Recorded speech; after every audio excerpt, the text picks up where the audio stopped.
টাকা না থাকলে ভালোবাসা একদম দুয়ার দিয়ে পালাবে, এটা একেবারে পুরো 100% সত্যি কথা। এটা ছেলেদের ক্ষেত্রে মেয়েদের ক্ষেত্রেও, ছেলেরা স্পেশালি এই জিনিসটা বেশি ফেস করে, কারণ ছেলেরা ক্যারিয়ারে বহু কষ্ট করে ওঠে, আর ওই ওঠার টাইমটাতে তারা খুব কম সংখ্যক নারীকেই পায় তাদের পাশে, যাদেরকে পায় এদের মাঝে জাস্ট 1 or 2% তাদের পাশে থাকে একদম লাস্ট অব্দি। এছাড়া আমরা সবাইকে বিলুপ্ত হয়ে যেতে দেখি।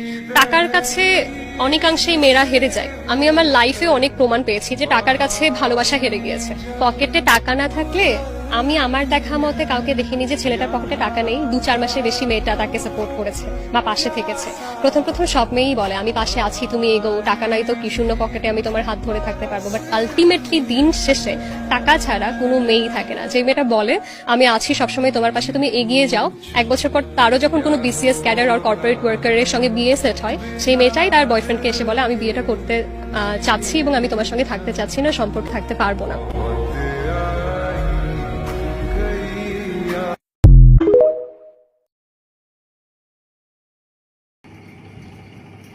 বুঝলাম না ভালোবাসা কি